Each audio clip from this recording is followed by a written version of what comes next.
पे आता है प्यूपल टीचर नेम, यानी छात्र अध्यापक नाम, वहां पे अपना नाम लिखना है। फिर रोल नंबर में मैंने 1 2 3 4 लिख दिया है। ये हमारा ईवीएस का लेसन प्लान है। फिर हमें अपनी क्लास लिखनी है, जैसे कि हम जेबीटी फर्स्ट ईयर में, तो हमने वो लिखा है। उसके बाद हमें सब्जेक्ट लिखना है, यानी इन्वायरमेंटल स्टडीज, क्योंकि ये मैंने ईवीएस के ऊपर बनाया है। राइट हैंड साइड और टॉपिक लिया है वाटर, यानी पानी, जल। तो सबसे पहले ना हमें इसके अंदर लिखना होता है सामान्य उद्देश्य, यानी जनरल ऑब्जेक्टिव। जनरल ऑब्जेक्टिव में हमें क्या लिखना होता है कि हम बच्चों को किस चीज के बारे में अवेयर करना चाहते हैं इस टॉपिक से, हम बच्चों के अंदर क्या डेवलपमेंट करना चाहते हैं टॉपिक सिखा के। तो इसमें हमने लिखा है, जैसे हम अपने इन्वायरमेंट यानी वातावरण के बारे में अवगत करवाना चाहते हैं। हम अपने पर्यावरण अध्ययन के प्रति रुचि बनाना, पर्यावरण वातावरण या फिर पर्यावरण के प्रति नवीन दृष्टिकोण, यानी कौन सा पर्सपेक्टिव था वो, मैम कौन सा पर्सपेक्टिव बोलते हैं इसको? New perspective. हाँ, न्यू पर्सपेक्टिव बनाना। ठीक है, फिर आता है हमारा स्पेसिफिक ऑब्जेक्टिव, यानी विशिष्ट उद्देश्य। इसके अंदर जो हम पढ़ा रहे हैं ना, वाटर के बारे में, जल के बारे में, पानी के बारे में, हमें उसके बारे में लिखना होता है कि हम इसके अंदर क्या क्या एक्सप्लेन करने वाले हैं, हम क्या क्या सिखाना चाहते हैं बच्चों को। जैसे हम यहाँ पे पानी का महत्व और समस्या के बारे में बताना चाहते हैं। पानी के स्रोत कौन से होते हैं, उनको हम चार्ट के माध्यम से और वीडियोस के माध्यम से समझाना चाहते हैं, तो हमने यहाँ पे लिख दिया। थर्ड पॉइंट आएगा हमारा शिक्षक सहायक सामग्री, यानी टीचिंग लर्निंग मटेरियल। किस क्या क्या यूज करेंगे हम, तो हम अपना श्यामपट्ट यानी कि ब्लैक बोर्ड यूज करेंगे, चौक, डस्टर, चार्ट, बुक्स, प्रोजेक्टर पे वीडियोस दिखाएंगे। ठीक है, फिर आएगा हमारा प्रीवियस नॉलेज, यानी पूर्व ज्ञान। इसके अंदर हम क्या करेंगे, बच्चों से पूछेंगे कि पानी के स्रोत कौन से होते हैं। बच्चों बताओ, आपको पानी पता है कहाँ से आता है? उन अगर पानी खत्म हो जाए तो क्या क्या प्रॉब्लम्स आएंगी? आपको पता है पानी कितना जरूरी है हमारे जीवन में? आप ये सारी बातें जानते हो या नहीं जानते? तो ना हम उनसे कुछ क्वेश्चंस पूछ के उनकी प्रीवियस नॉलेज टेस्ट करेंगे। फिर आता है प्रस्तावना, यानी क्वेश्चनिंग सेशन। अब इसके अंदर जो टीचर है ना, वो पूछते हैं कि बच्चों, क्या आप जानते हो कि पानी कहाँ से आता है? बच्चे बोलते हैं हाँ, पानी नदियों से आता है, हमारे नल से आता है, घर के नल से। फिर टीचर पूछते हैं कि अच्छा, अगर बताओ, अगर पानी खत्म हो जाए तो क्या हम जिंदा रह सकते हैं? फिर वो तो छोटे बच्चे होते हैं, सेकंड क्लास के बच्चे, फिर वो सारे चुप हो जाते हैं, बोलते हैं पता नहीं सर, या पता नहीं मैम। फिर टीचर पूछते हैं चलो पानी के बारे में जानते हैं हम आगे। फिर हम लिखेंगे अपना नेक्स्ट पॉइंट, प्रस्तुतिकरण यानी प्रेजेंटेशन। इसके अंदर हमें 3 या फिर 4 ऐसे लाइंस बनानी होती है। पहले में हम लिखेंगे शिक्षण बिंदु, ये हम किसके बारे में बताना चाहते हैं। फिर आएगा छात्र अध्यापक गतिविधि, यानी इसके अंदर हमें टीचर की गतिविधि, टीचर की एक्टिविटी लिखनी होती है।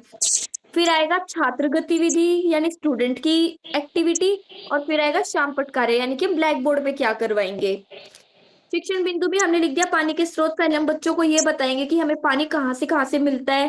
फिर टीचर पूछते हैं बच्चों से कि अ, अच्छा चलो बताओ बच्चों, पहले आप बताओ कि पानी आता कहाँ से हमारे पास। तो फिर जो ग्लेशियर है ना, वो पिघल रहे हैं, उसको देख के फिर बच्चे, टीचर बताती है देखो बच्चों, जब बर्फ पिघलती है ना तो उससे नदियां बनती है। जैसे जब बारिश आती है तो जो पानी है नदियों में बहुत ज्यादा तेज हो जाता है। क्यों? एक तो ग्लेशियर हमारा पिघलता रहता है धीरे धीरे करके, उसके ऊपर से जब बारिश आती है ना तो उसका बहाव तेज हो जाता है।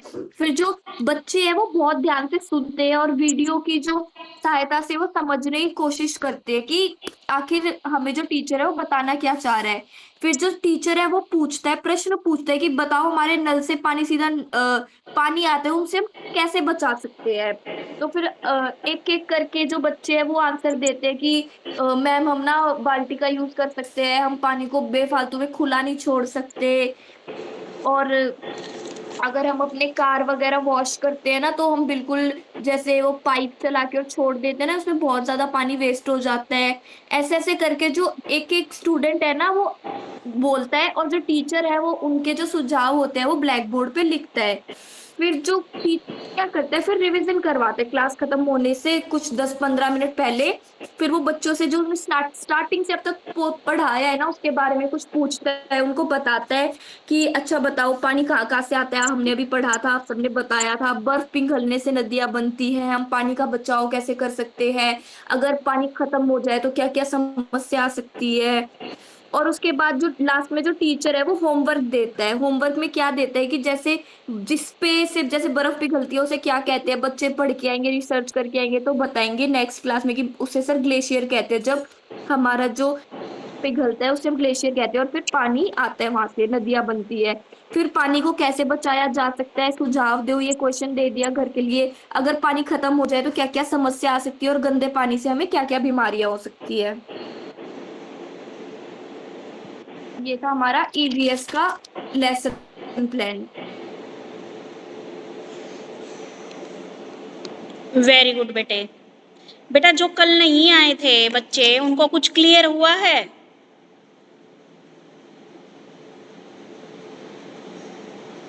मैं हिंदी का भी दिखाऊं?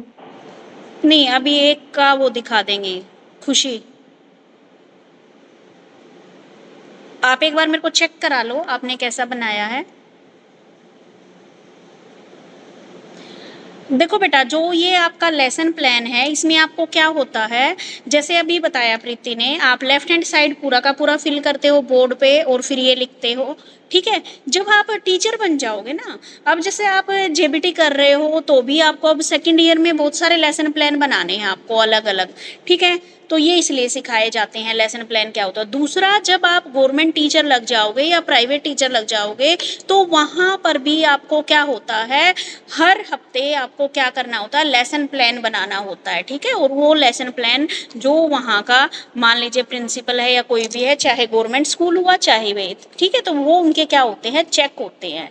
ठीक है, तो आपका अभी खुशी, आपने कौन कौन से बनाए बेटे? हो, हाँ सही बोल रहे हो खुशी, आप तो उसमें हो।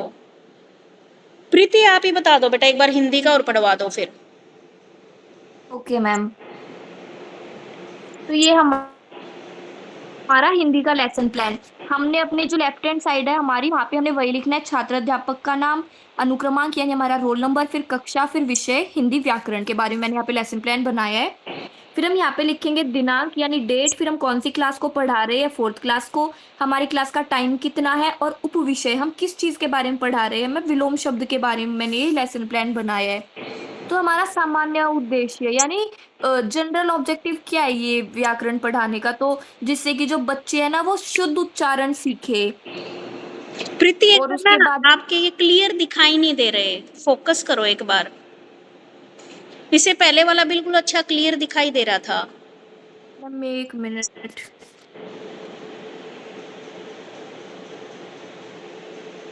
मैम अब ठीक है? हाँ हाँ, पहले से तो क्लियर है, हाँ हाँ क्लियर है।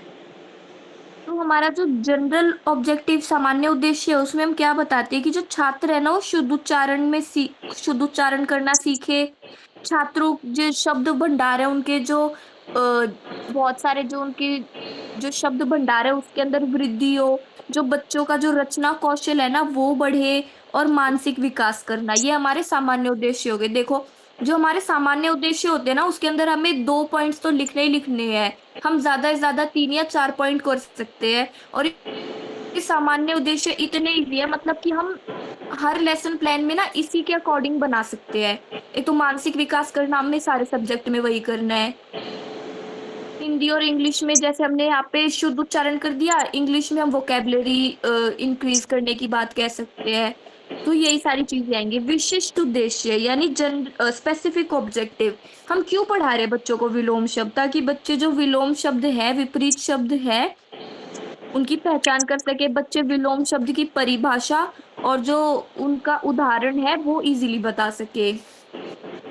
फिर हम यहाँ पर क्या क्या शिक्षण सहायक सामग्री यूज कर रहे हैं, शामपट, चौक, शब्द कार्ड, फ्लैश कार्ड, ये सारी चीजें यहाँ पे यूज कर रहे हैं।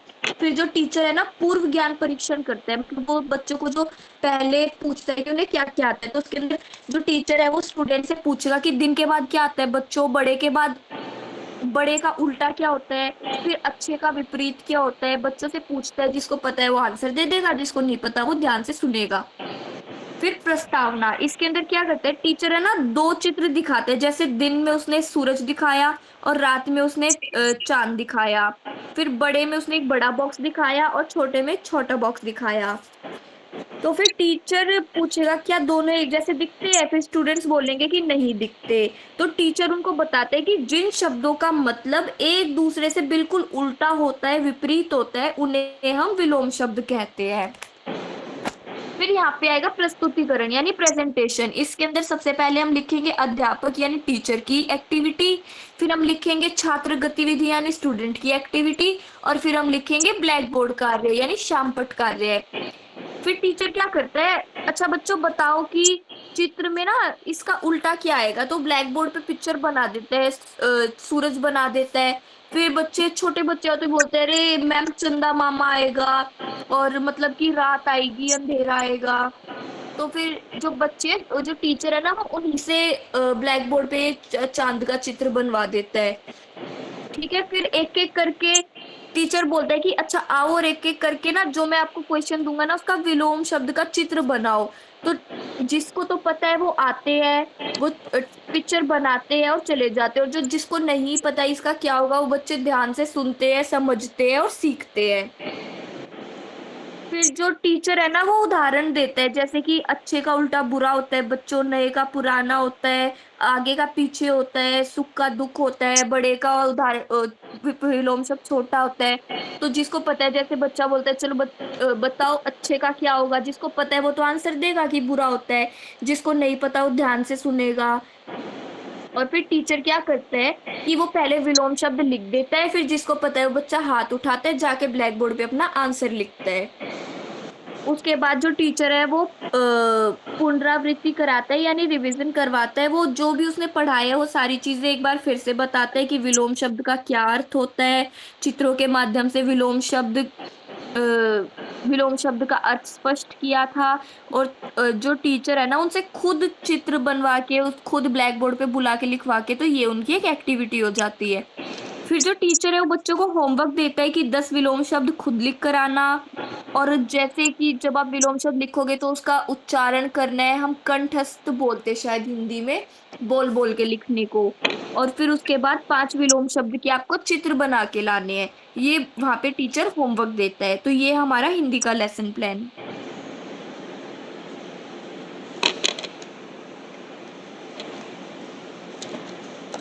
वेरी गुड बेटे, क्लियर है सबको लेसन प्लान कैसे बनाना है? ठीक है, तो आ जाइए अब अपने टॉपिक पे। आज आपकी ये यूनिट, हाँ बेटा कोई दिक्कत नहीं, कोई भी टॉपिक ले लो आप, बीरबल की खिचड़ी ले लो या कोई भी, क्योंकि लेसन प्लान तो आपको क्या है हर एक चैप्टर का बनाना पड़ता है।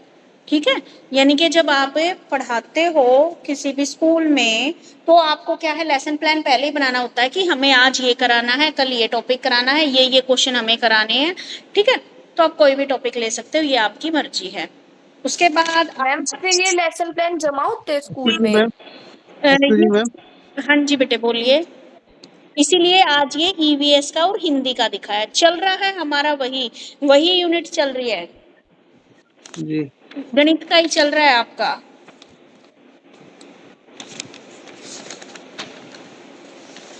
आज आपकी 4th यूनिट कंप्लीट हो जाएगी। 2 ही क्वेश्चन रहते हैं आपके।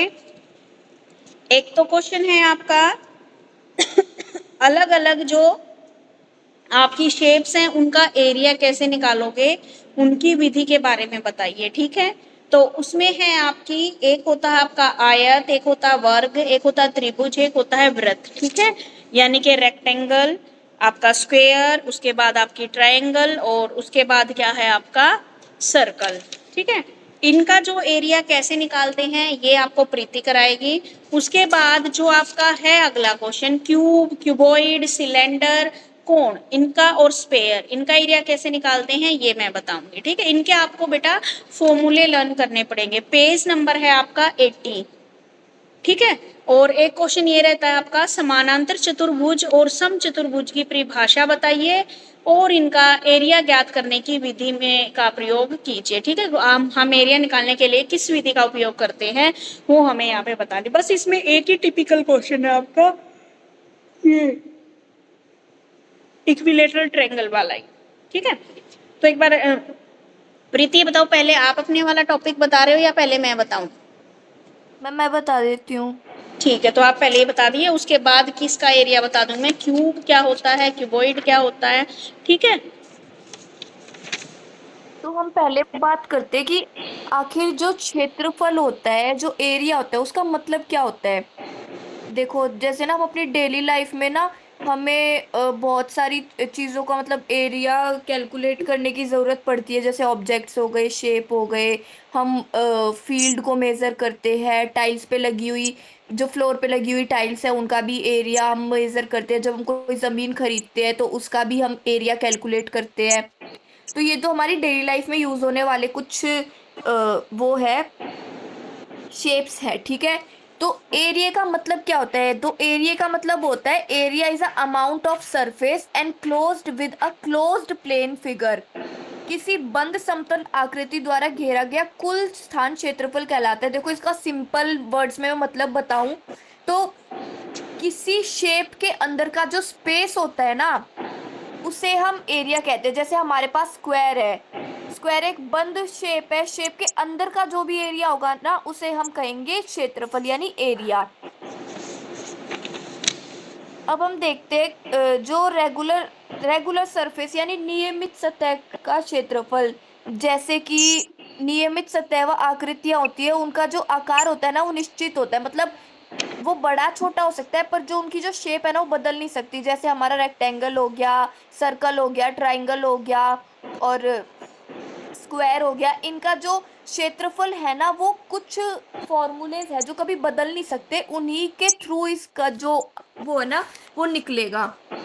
तो देखो, ये ना हमने पहले भी पढ़े हुए हैं, जैसे कि छोटी क्लासेस में कि रेक्टेंगल का क्या एरिया होता है, स्क्वायर का क्या एरिया होता है। देखो, मेरी जो मैं दिखा रही हूँ क्लियर है, पिक्चर क्लियर आ रही है। हाँ जी, बिल्कुल क्लियर है बेटे। देखो, तो पहले हम देखते हैं कि रेक्टेंगल का मतलब आयत का क्या एरिया होता है। तो हमारा रेक्टेंगल होता है ऐसा, हम इसको बोलते हैं, नीचे वाले इसको बोलते हैं लेंथ और इसको बोलते हैं ब्रेथ। एल से हम डोनेट करते हैं लेंथ को और बी से हम डोनेट करते हैं ब्रेथ को। तो एरिया क्या होता है हमारे रेक्टेंगल का, लेंथ इंटू में ब्रेथ। तो जैसे हमने लेंथ ले ली यहाँ पे 8 सेंटीमीटर और ब्रेथ ले ली हमने 5 सेंटीमीटर। तो हम इन दोनों को अगर मल्टीप्लाई करेंगे ना तो हमारा जो रेक्टेंगल का जो एरिया है ना वो निकल के आ जाएगा, ठीक है। फिर आता है हमारा स्क्वायर। देखो, स्क्वायर स्क्वायर हमारा कैसा होता है, स्क्वायर की जो हमारी जो चारों साइड्स होती है ना वो इक्वल होती है। ए बी सी डी ये सारी क्या होंगी, इक्वल होंगी। तो अगर हम किसी एक साइड को एक साइड से मल्टीप्लाई करेंगे तो ये दोनों भी तो सेम ही होगी, तो हमारा एरिया आ जाएगा। जैसे हमने यहाँ पर साइड ले ली 6 सेंटीमीटर, अगर हमारी एक साइड 6 सेंटीमीटर है तो ये भी 6 होगी, ये भी 6 होगी और ये भी 6 होगी।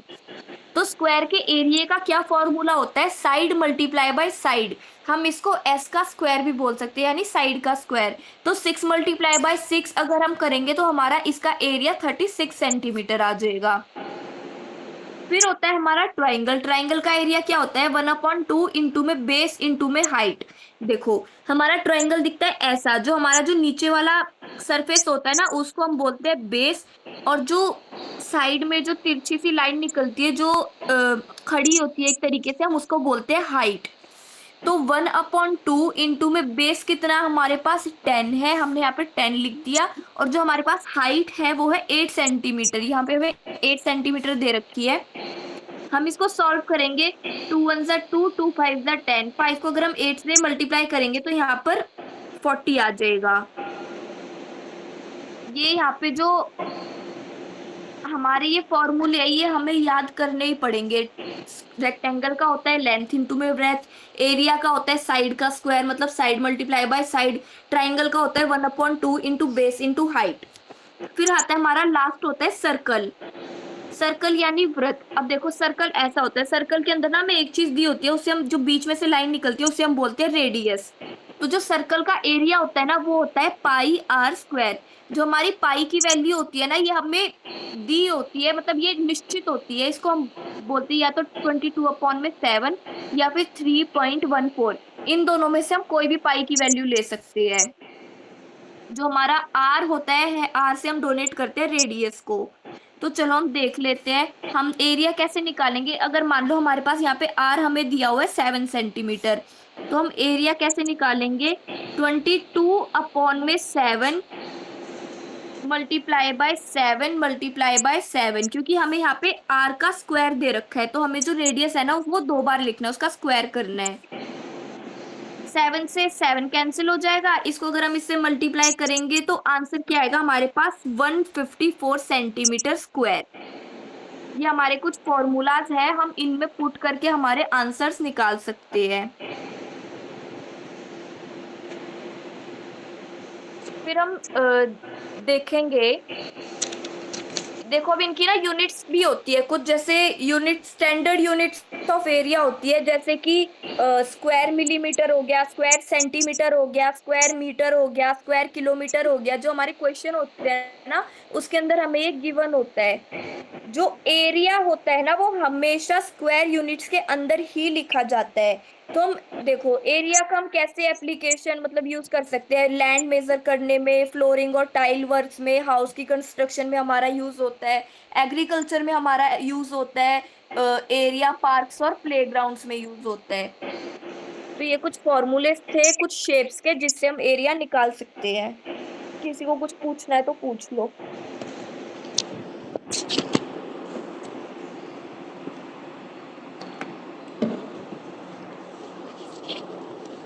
वेरी गुड बेटे, क्लियर है बेटा। देखो आप भी अभी तक पढ़ते आए हो, एरिया निकालना, चाहे आप आयत का हो गया, वर्ग का हो गया आपका, यानी कि रेक्टेंगल, स्क्वायर, सर्कल, ठीक है। तो आप 4th या 5th में, यानी कि आपके में वही सिलेबस यहाँ पे दे रखा जो आप क्लासेस में पढ़ते हो, ठीक है। कुछ ही एक आधी चीजें हैं जो आपको बड़े लेवल की दे रखी होंगी, नहीं तो सारी की सारी चीजें वैसी की वैसी हैं। चलिए फिर आप आ जाइए क्यूब का। आपने अब क्या था, आपका जो वर्ग था यानी कि स्क्वायर था, उससे आपने उसका एरिया निकालना सीख लिया। अब आते हैं हम क्यूब के ऊपर। एक बार मैं ना कैमरा फ्लिप कर दी। आप क्या है, ऐसे करके आपको स्क्वायर बनाना आता है, ठीक है। 2 स्क्वायर से आप क्या बनाते हो, क्यूब, ठीक है, जिसको आप क्या बोलते हो, घन, और इंग्लिश में क्या बोलते हो, क्यूब, ठीक है। अब तक आपने क्या था, सिर्फ उसका एरिया निकालना सीखा था। अब इसका एरिया निकालने के लिए आपको क्या फॉर्मूला दे रखा है, एरिया इसका है, इसका दे रखा आपका 6 एरिया ऑफ क्यूब, 6a की स्क्वायर, ठीक है। a का मतलब है यहाँ पे साइड, जैसे उसमें था ना साइड मल्टीप्लाई साइड, यहाँ पर a, मान लीजिए ये वैल्यू क्या दे रखी है आपकी, 4 दे रखी है, ठीक है। 4 दे रखी है या मान लो 2 दे रखी है, तो आपका आंसर क्या आ जाएगा, 6 मल्टीप्लाई 2 की स्क्वायर, यानी कि 6 मल्टीप्लाई 2 की स्क्वायर क्या हो जाएगी, 4, 6 4 जा 24, ठीक है, 6 चौक 24, ठीक है। ऐसे किसका निकलता है आपका, क्यूब का, ठीक है। क्यूब क्या होती है आपकी, एक घन, क्या है आपकी एक 3D शेप होती है, ठीक है। इसकी क्या है, एक क्लोज्ड फिगर ये होता है, और ठोस आकृति क्या कहलाती है, घन कहलाती है। और घन के प्रत्येक भाग को, यानी कि क्या होता है भाई, ये तो क्या होता है, इसके सामने वाले फेसेस बोलते हैं, ये इनकी क्या होती है, भुजाएं होती हैं, इनको क्या बोलते हो, जो कोने होते हैं इनको बोलते हो वर्टेक्स, हिंदी में बोला जाता है इनको शीर्षक, ठीक है।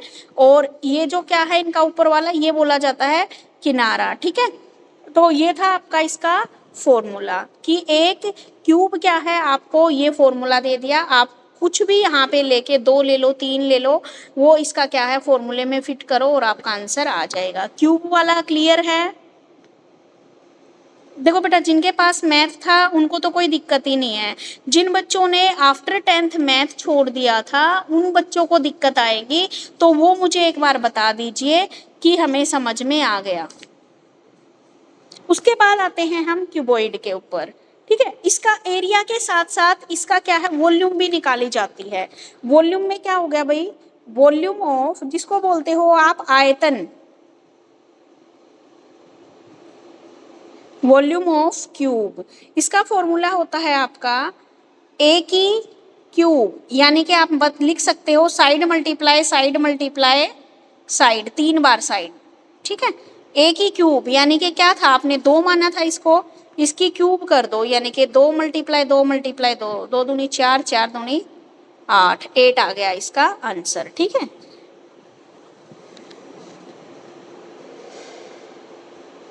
अब देखो जो आपका क्यूब होता है वो किसी भी साइड में क्या है, लुढ़क नहीं सकता है।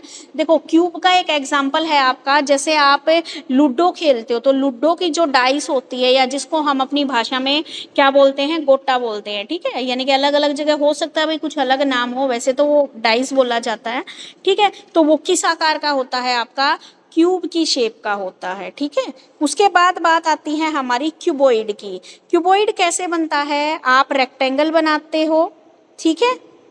आपने 2 रेक्टेंगल बनाए, फिर आपने उनको ऐसे ज्वाइन कर दिया सभी वर्टेक्स को, तो ये क्या बन गया आपका क्यूबॉइड, ठीक है। जिसको आप हिंदी में क्या बोलते हो, घनाभ, ठीक है। तो यहाँ पर क्या निकालना है आपको, घनाभ का क्षेत्रफल यानी कि एरिया ऑफ क्यूबॉइड।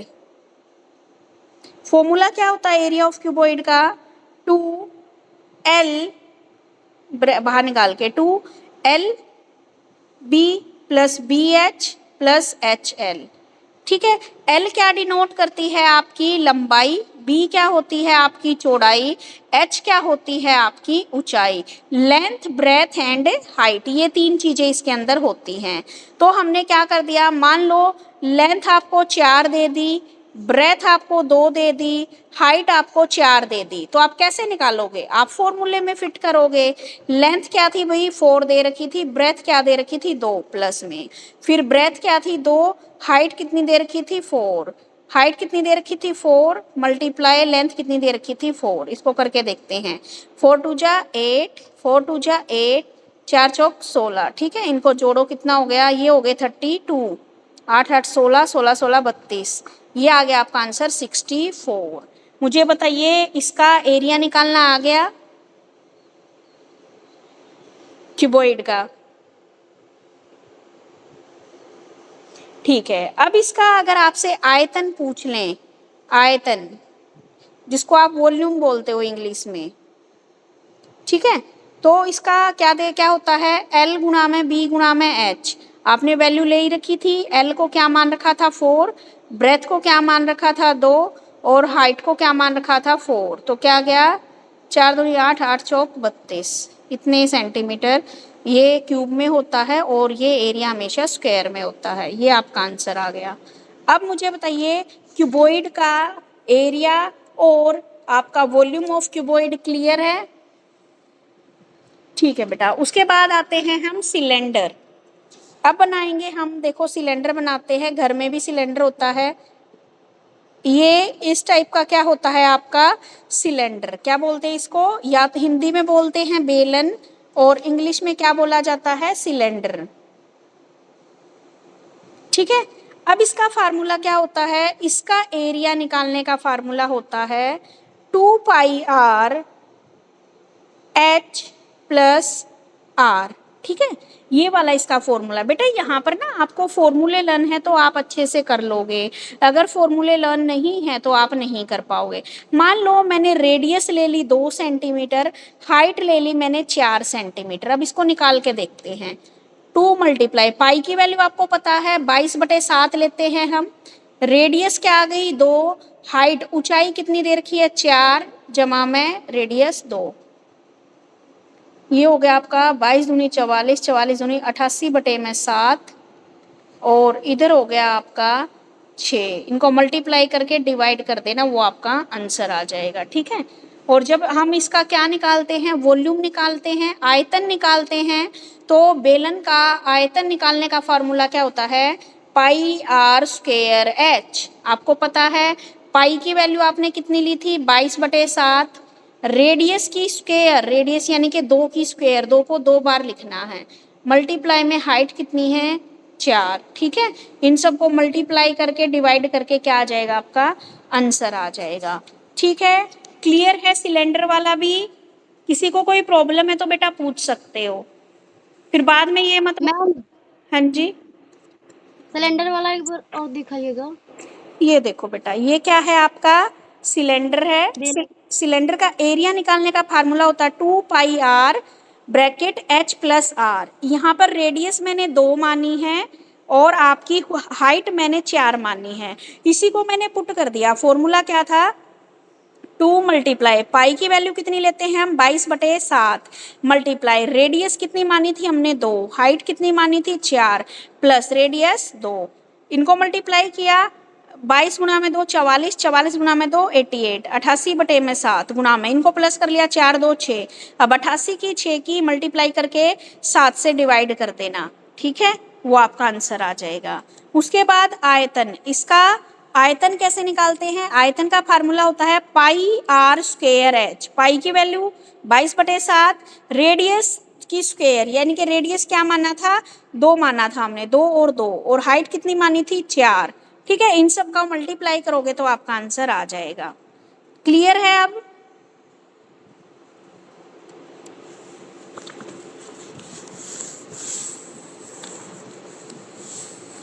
ठीक है, फिर मैं अगला कराती हूँ कोण। आपने ना आइसक्रीम देखी होगी या फिर आपने बर्थडे कैप देखी होगी, वो क्या होती है कोण। इसको ऐसे बना लो या फिर इसको ऐसे बना लो, ये क्या है आपकी कोण कहलाता है ये, ठीक है।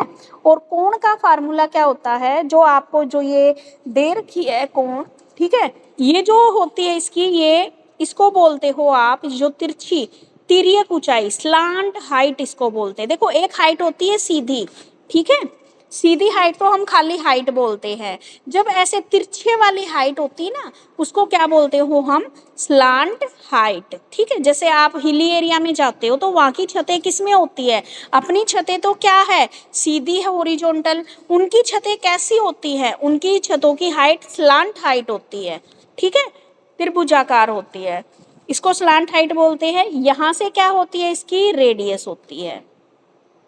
उसके बाद इसको हम क्या बोलते हैं, इसका फॉर्मूला होता है हमारा क्षेत्रफल निकालने का, यानी कि area of cube. Area of cube formula होता है 1/2 से काट के फिर बताऊंगी, पाई आर एल। क्या होता है पाई आर एल। आपने रेडियस मान ली 2 और आपने स्लांट हाइट मान ली यहाँ पे 7, ठीक है, एल की वैल्यू मान ली 7, तो आप फॉर्मूले में पुट कर दोगे। एरिया ऑफ क्यूब क्या है पाई आर एल, पाई की वैल्यू कितनी होती है 22/7, रेडियस क्या मानी है आपने 2, एल की वैल्यू क्या थी 7, 7 से 7 कैंसिल, कितना आ गया आंसर 44, ठीक है। उसके बाद जब इसकी वॉल्यूम निकालते हो, यानी कि आयतन आप जब निकालते हो, ठीक है, आयतन निकालते हैं तो इसमें आता है आयतन का फॉर्मूला 1/3 पाई r स्क्वायर h, ठीक है, ये इसका फॉर्मूला होता है। तो यहाँ पर मान लीजिए 1/3 पाई की वैल्यू क्या है 22/7 और r की वैल्यू क्या है 2 मानी थी आपने, और हाइट में मान लेती हूँ कि आपकी हाइट है 14, ठीक है, तो मैंने यहाँ पे हाइट लिख दी,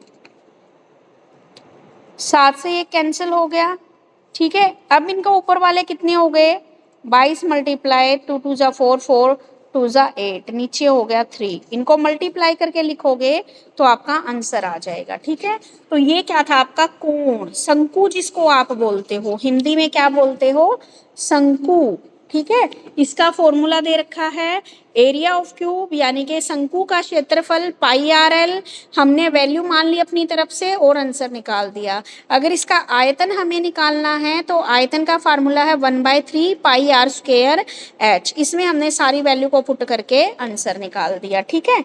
उसके बाद बात आती है हमारी स्पेयर की, ठीक है, स्पेयर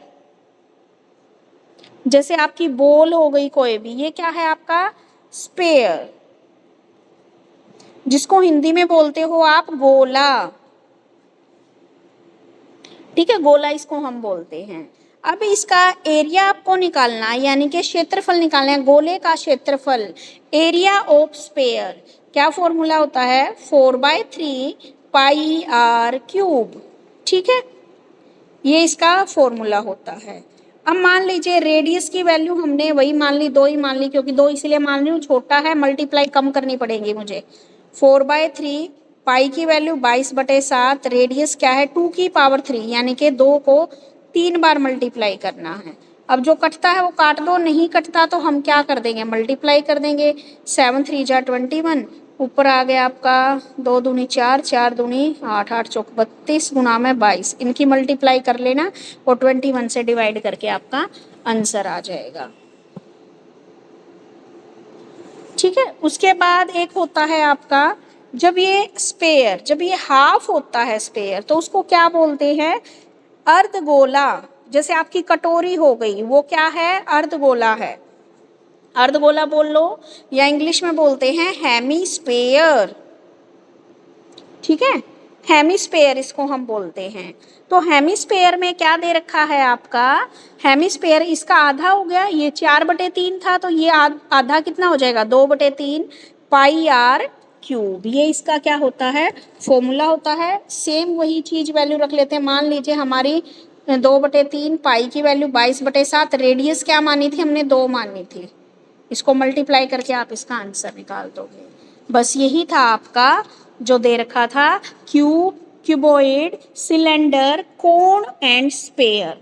ठीक है, घन, घनाभ, बेलन, शंकु और गोला, इनका आपको एरिया निकालना सिखाना था। ठीक है, क्लियर है।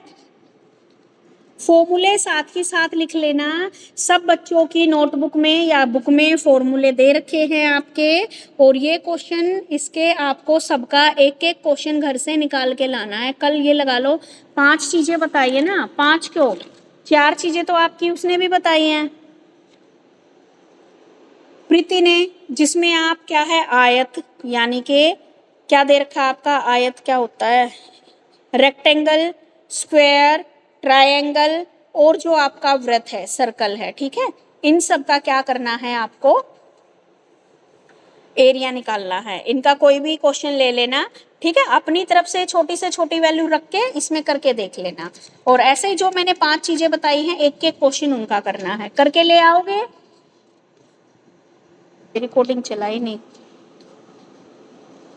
अब मुझे बताइए यहाँ तक क्लियर है। इक्विलेटरल ट्रायंगल दे रखी है, और इसके 4 के चारों एंगल क्या होते हैं, 360 डिग्री के होते हैं, और जो इसकी चारों भुजाएं होती है वो समानांतर होती हैं, इक्वल होती है, इसीलिए हम इसको क्या बोलते हैं, समानांतर चतुर्भुज या इक्विलेटरल क्वाड्रिलेटरल हम इसको बोलते हैं। अब हमें क्या निकालना सीखना है, इसका एरिया, यानी कि क्षेत्रफल। ठीक है, इसके एरिया का फॉर्मूला होता है आपका, आप इसमें क्या मान लेते हो, आप इसमें 2 ट्रायंगल मान लिया आपने। ठीक है, मान लो एक तो ट्रायंगल है ए सी डी और एक है बी सी डी। आप क्या मानोगे इसमें एरिया निकालने के लिए, ट्रायंगल ए बी डी का एरिया, यानी कि क्या है, ए बी सी का एरिया, प्लस में ट्रायंगल ए डी सी का एरिया। क्योंकि आपको ट्रायंगल का एरिया निकालना आता है, 1/2 बेस इंटू में हाइट, यही बताया ना आपने, अभी किया था जो। तो अब इसमें ये हो गई आपकी ये वाली, मान लो मैंने माना था 5/5 माना था मैंने सारी भुजाओं को, तो पहले वाली का क्या माना, 1/2 बेस इंटू में हाइट, प्लस में 1/2 बेस इंटू में हाइट, ये हमने माना। तो हमने क्या किया, 1/2, बेस भी 5 है हमारा और हाइट भी 5 है, ऐसे इसका है, बेस भी 5 है और हाइट भी 5 है, तो कितना बन गया, 5 5 जा 25/2, प्लस में 25/2, निकाला आंसर 25 + 25 कितना हो गया, 50/2, कट के आ गया 25। ठीक है, ये आपका एरिया निकालना था इसका। क्लियर है।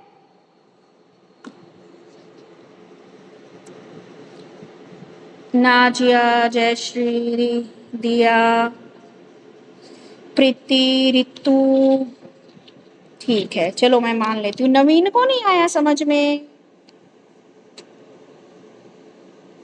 है नवीन, जी मैम।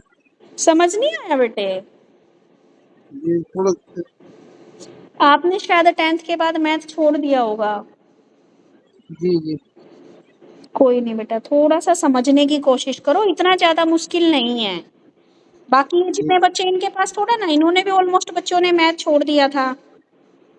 जी अब देखो भाई, एक और रहता है आपका रोम्बस वाला, ठीक है।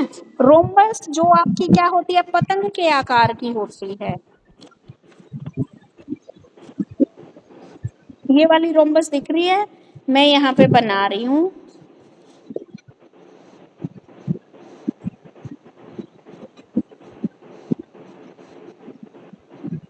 ये होता है आपका रोम्बस, ठीक है, समचतुर्भुज। ये क्या होता है, 4 रेखाखंड, 4 लाइन सेगमेंट होती है, एक बंद आकृति होती है जिसकी चारों भुजाएं समान होती हैं, परंतु जो आपस में जुड़ी हुई जो भुजाएं हैं उनके बीच का एंगल कितने डिग्री का होता है, 90 डिग्री का। ये ए है, ये बी है, ये सी है और ये डी है। अब देखो चारों भुजाएं बराबर होती हैं, यानी कि ए बी बराबर है बी सी के, उसके बाद बी सी बराबर है सी डी के, और सी डी बराबर है डी ए के। यहाँ तक क्लियर है? अब इसमें भी हम क्या करते हैं, ये भी क्या होता है, angle A plus angle B plus, जैसे पिछले वाला किया था, angle C plus angle D, कितने डिग्री का होता है, 360 डिग्री का, ठीक है, क्योंकि इसका भी टोटल क्या होता है आपका 360 डिग्री होता है। इसमें क्या होता है, जो दो भुजाएं होती हैं, यानी कि एंगल ए जिससे जुड़ा है डी से, और यहाँ पर एंगल बनता है इसका, ठीक है। अब इसका जो एरिया है, एरिया कैसे निकालेंगे, इसमें भी हमारी 2 ट्रायंगल बन रही है, हमने यहाँ से बीच में ऐसे कर लिया, ठीक है, तो 2 ट्रायंगल बन रही हैं, तो हमें निकालना है area of rhombus. Area of rhombus वही एरिया ऑफ ट्रायंगल, कौन सी ट्रायंगल है, ए बी डी, यानी कि हम अलग अलग ट्रायंगल का निकाल लेंगे, क्योंकि आपको ट्रायंगल का एरिया निकालना आता है, पूरा रोम्बस का फार्मूला नहीं पता, तो ये ट्रायंगल का एरिया निकाल के और ये ट्रायंगल का एरिया निकाल के अगर हम प्लस कर देंगे तो रोम्बस का निकल आएगा, जैसे हमने पहले किया था, ठीक है। तो इसमें एरिया ऑफ ट्रायंगल ए, कौन सी ट्रायंगल है, A B D, A B D, plus में दूसरी ट्रायंगल कौन सी आपकी, B C D, B C D. अब ट्रायंगल का एरिया आपको पता था, ट्रायंगल का एरिया आपको क्या पता था, 1/2 बेस इंटू में हाइट, प्लस में 1/2 बेस इंटू में हाइट, हिंदी में क्या बोलोगे, 1/2 गुणा में आधार गुणा में ऊंचाई, ठीक है, 1/2 आधार गुणा में ऊंचाई। अब इसका जो था ये बेस, हम मान लिया मैंने, अब ये हो सकता है भाई आपकी ऊंचाई ऊपर नीचे दे रखी हो, मैंने मान लिया ये 4 दे रखी है और ये बेस है ये 5 दे रखा है, तो मैं कैसे करूंगी, 1/2, बेस मैंने मान लिया 5 और हाइट मैंने मान ली 4, ऐसे इसमें भी सेम ही रहेगा, बेस हो गया हमारा 5 और हाइट हो गई 4, 2 दूनी 4, 5 दूनी 10 जमा में 10, तो आंसर कितना आ गया, 20 सेंटीमीटर स्क्वायर। क्लियर है बेटे? बस इतना ही था आपका। अब मुझे बताइए किसी को कोई दिक्कत है?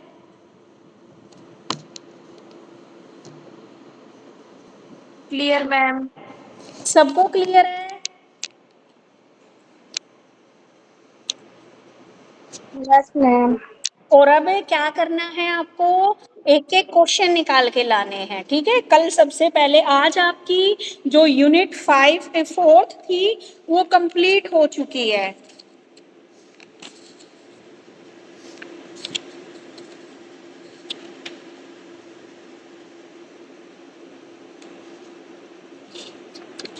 कल शुरू करेंगे हम आपकी 5th यूनिट। देखो पेपर में भी आया हुआ है, शंकु और बेलन का आयतन निकालने का फॉर्मूला लिखिए, यानी कि आपका सिलेंडर और कोण का फॉर्मूला आपको यहाँ निकालना है, लिखना है, सॉरी निकालना नहीं है। और रोमन नंबर का भी क्वेश्चन आता है आपका, रोमन काउंटिंग आती है लिखनी, यस मैम। सब बच्चों को आती है रोमन काउंटिंग या भूल गए? मैम 100 तक। 100 तक। ठीक है, देखो आपके इसमें ना इसमें आएगा आपका क्वेश्चन प्रैक्टिकल। तो कल के लिए क्या काम है आपका? प्रैक्टिकल क्वेश्चन आपको करने हैं।